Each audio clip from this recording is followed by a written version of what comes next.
राधे कृष्णा दोस्तों, मुद्रा विज्ञान की इस सीरीज़ में आज मैं आपको वायु मुद्रा के बारे में बताना चाहती हूँ।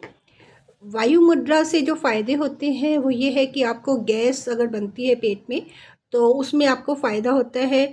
वायु रिलेटेड आपको कोई प्रॉब्लम है जैसे कि बाएँ का दर्द जिससे सब परिचित है, उसमें आपको फ़ायदा होता है। आपको जॉइंट्स पेन है, अर्थराइटिस है, उसमें आपको फ़ायदा होता है। अगर किसी के हाथ पैर काँपते हैं जिसे कम्फवात कहते हैं, उसमें फ़ायदा होता है। पैरालिसिस में फ़ायदा होता है। आपके घुटनों में दर्द है उसमें आपको फ़ायदा रहता है। इंडाइजेशन में आपको हेल्प मिलती है। इसके अलावा अगर आपको नेक पेन है या फिर बैकबोन पे पेन है, चाहे अपर पार्ट में है, चाहे लोअर बैक बेन पेन है, उसमें आपको हेल्प मिलती है।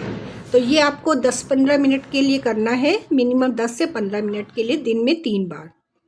और ये आप किसी भी अवस्था में कर सकते हैं। अवस्था का मतलब चाहे खाली पेट हो या कुछ खाया हो आपने, कभी भी कर सकते हैं। और लेकिन इसको आपको बैठ के करना है, खड़े होके चलते फिरते हुए इसको आपको नहीं करना है। तो ये मैं आपको बताती हूँ कि ये कैसे करना है। ये आपकी तर्जनी उंगली है।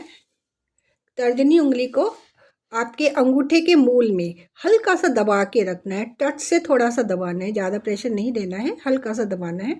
बाकी तीनों उंगलियां आप देख सकते हैं कि बिल्कुल सीधी रहनी चाहिए।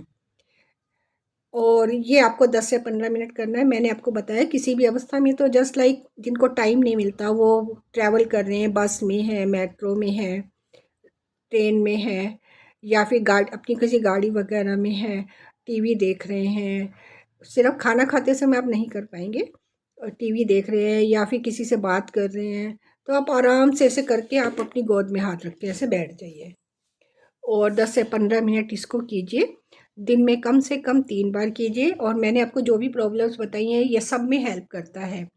तो याद रखिए, डॉक्टर की दवाई लेने से बेटर है कि आप अपनी बॉडी को खुद ही ठीक कर लें। हमारे भगवान ने शरीर को ऐसा बनाया है कि आप आधी से ज़्यादा प्रॉब्लम्स का सॉल्यूशन तो खुद ही हम लोग कर सकते हैं, लेकिन हम लोग नहीं करते हैं क्योंकि हम लोगों ने इन सब चीज़ों को भुला दिया है जो हमारे प्राचीन ऋषि मुनियों ने हमें प्रदान की थी।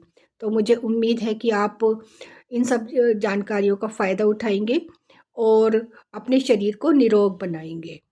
इसी उम्मीद के साथ नेक्स्ट मैं आपको अगली मुद्रा के बारे में बताऊंगी कल।